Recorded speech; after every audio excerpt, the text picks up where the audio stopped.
السلام علیکم، آپ دیکھ رہے ہیں براق ٹی وی اور میں ہوں عظمت خان۔ ناظرین، روزے کا مہینہ چل رہا ہے۔ ہم سحری کے لیے تقریباً آدھی رات اٹھ جاتے ہیں۔ کھانے پینے کے بعد جیسے ہی اللہ تعالیٰ کا مقررہ وقت پہنچ جاتا ہے، ہم کھانا پینا بند کر دیتے ہیں۔ شام تک سخت گرمی اور دھوپ میں نہ کچھ کھاتے ہیں نہ پیتے ہیں۔ آج کی اس ویڈیو میں ہم اس مہینے پر ایک نظر دوڑائیں گے کہ اس عبادت کا اصل مقصد آخر کیا ہے، کیسے ہم جسم اور نفس پر قابو پا کر اپنی زندگی کے ہر موڑ پر کامیاب ہو سکتے ہیں، اور حکم الہی سے کیسے ہم اپنے نفس کو قابو کر کے وہ ہر کام سر انجام دے سکتے ہیں جس سے پہلے یہ ہمیں روکتا تھا۔ ناظرین، اس ویڈیو پر میں نے بہت محنت کیا ہے۔ اگر آپ اس کو دھیان کے ساتھ دیکھیں گے تو یہ آپ کی زندگی بدل سکتی ہے، یہ میرا دعویٰ ہے۔ لیکن ویڈیو کی طرف بڑھنے سے پہلے سب دیکھنے والوں سے گزارش ہے کہ ویڈیو کو لائک کرے اور چینل کو سبسکرائب کرے تاکہ براق ٹی وی کا ہر ویڈیو بلا تاخیر کے آپ تک پہنچ سکے۔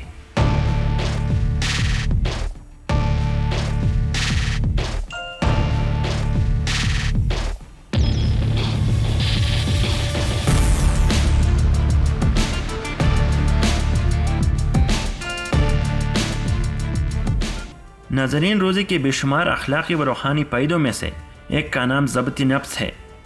نفس پر اگر قابو پا لیا جائے تو مومن کے سامنے پھر بڑے سے بڑا پہاڑ بھی ٹک نہیں پاتا۔ ضبط نفس کو جاننے سے پہلے ہمیں یہ جاننا ہوگا کہ نفس اور خودی کا کیا تعلق ہے اور اسلام کس طرح کا تعلق چاہتا ہے۔ ناظرین، ضبط نفس کا مطلب یہ ہے کہ آدمی کے خودی جسم اور اس کے طاقتوں پر اس طرح قابو یافتہ ہو کہ نفس کے خواہشات و جذبات پر اس کی گرفت اتنی مضبوط ہو کہ وہ خودی کے فیصلوں کے تابع ہو کر رہے۔ انسانی وجود میں خودی کا مطلب وہی ہے جو سلطنت میں کسی حکمران کا ہوتا ہے، اور جسم اور اس کی اعضاء خودی کے علائقار ہوتے ہیں۔ تمام دماغی اور جسمانی طاقتیں خودی کی خدمت کے لیے ہیں، اور نفس کا کردار اس کے سوا کچھ بھی نہیں ہوتا کہ وہ خودی کے حضور اپنی خواہشات کو درخواست کے طور پر پیش کرے۔ اب فیصلہ خودی پر ہوتا ہے کہ وہ نفس کی ان خواہشات میں سے کس کو رد کرے اور کس کو قبول کرے۔ لیکن اگر خودی اتنی کمزور ہو کہ وہ نفس و خواہشات کو اپنے حکم کے مطابق چلا نہ سکے تو پھر یہ ایک مغلوب اور بے بس خودی ہے۔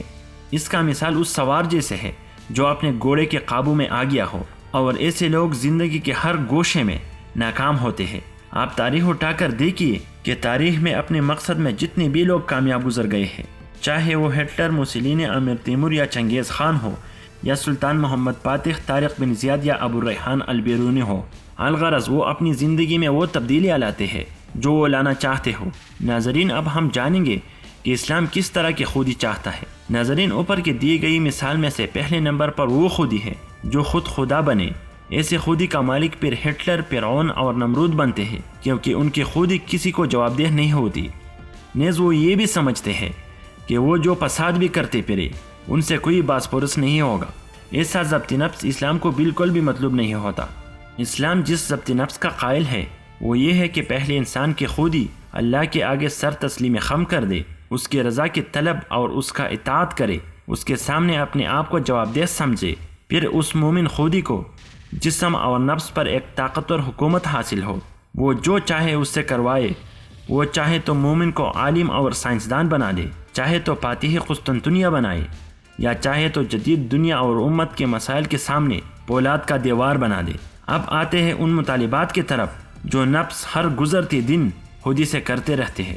نمبر 1 تو غذا کا مطالبہ ہے جس پر بقائے حیات کا انحصار ہے۔ دوسرا صنفی مطالبہ جو بقائے نوع کا ذریعہ ہے۔ تیسرا آرام کا مطالبہ ہے جو قوت کارکردگی کے لیے ضروری ہے۔ یہ تینوں مطالبے اگر اپنے حد میں رہے تو پھر تو ٹھیک ہے، لیکن نفس اور جسم کے پاس یہ تین پندے ایسے ہیں کہ ذرا سا ڈیل پاتی ہی یہ خودی کو پھنسا کر الٹا خودی کو اپنا غلام بنا دیتے ہیں، اور پھر ہر مطالبات کا ایک لسٹ روزانہ خودی کو پیش کرتا ہے، اور انسان اپنا مقصد حیات و زندگی، اپنے اصول اور اپنے منزلیں بھول کر بس اسی کے تقاضے پورے کرنے میں لگا رہتا ہے۔ ایک کمزور خودی جب ان تین مطالبات کے غلام بن جاتی ہے تو غذا کا مطالبہ انسان کو جانور بنا دیتا ہے۔ صنفی جذبہ حیوانات کی طرح انسان کی وادی سے دور لے جاتی ہے، اور جسم کے آرام طلبی اس کے اندر ارادے کا کوئی طاقت باقی نہیں رہنے دیتے۔ پھر خودی اپنی جسم کے حاکم نہیں بلکہ محکوم بن جاتی ہے۔ اس کا کام بس یہی رہتا ہے کہ نفس کے تمام خواہشات کو جائز یا ناجائز طریقوں سے پوری کرے۔ اب اگر آپ اسی طرح کے حالات سے دوچار ہے تو رمضان آپ کے پاس نفس کے خلاف زبردست میدانی جنگ تیار ہے۔ اب آتے ہیں کہ روزے کی مدد سے ہم کس طرح نفس اور جسم پر قابو پا سکتے ہیں۔ ناظرین، روزہ اس جنگ کے لیے وہ سجا ہوا میدان ہے کہ انسان خود بخود نفس کی ان تینوں خواہشات کے خلاف جاتا ہے۔ مثلا انسان معمول سے ہٹ کر سحری کے لیے اٹھ جاتا ہے، مقررہ وقت پر کھانا پینا بند کر دیتا ہے، اور شام تک اس پر وہ چیزیں حرام ہو جاتی ہے جو ہر لمحے نفس چاہتا رہتا ہے۔ مثلا پورے دن آپ ایک قطرہ پانی یا ایک نوالہ نہیں کھا سکتے، پورے دن کے لیے آپ پر صنفی خواہشات حرام کر دی جاتی ہے۔ شام کو ایک مخصوص وقت پر کھانا پینا شروع کر دیتا ہے اور اس پر ہی اکتفا نہیں کرتا بلکہ معمول سے ہٹ کر تراویح کے لیے ایک لمبی نماز میں کھڑا ہو جاتا ہے، اور پھر کچھ گھنٹے سونے کے بعد سحری کے لیے اٹھ کر وہی دن کا شروعات کرتا ہے۔ اب آپ سمجھ گئے ہوں گے کہ ہاں، اس روزے کی مدد سے ہم نفس کو بآسانی قابو کر سکتے ہیں، کیونکہ یہ ایک دن کا ٹریننگ تو نہیں، پوری مہینے آپ کو یہ ٹریننگ کرائی جاتی ہے، اور آپ اپنے نفس پر زبردست غلبہ پا کر اس کو امت کے کسی کام پر لگا دیتے ہیں، اور امت کو درپیش مسائل کا حل نکالنے میں کوئی کسر نہیں چھوڑتے۔ ایلومیناٹی، پریمیسنس اور دجالی طاقتوں کے سازشوں سے امت کو باخبر رکھتے ہیں، اور ضرورت پڑنے پر سر پر شہادت کا پٹا باندھ کر میدان جنگ میں اتر جاتے ہو۔ ناظرین، اگر آپ کے روزے سے آپ کی زندگی میں یہ تبدیلی نہیں آئی تو افسوس ایسے روزے پر جس کے بارے میں رسول اللہ صلی اللہ علیہ وسلم نے فرمایا تھا، بہت سے روزہ دار ایسے ہیں جو روزے سے بھوک اور پیاس کے سوا کچھ نہیں پاتے۔ ناظرین، آج کا میرا یہ محنت آپ کو ضرور پسند ہوا ہوگا۔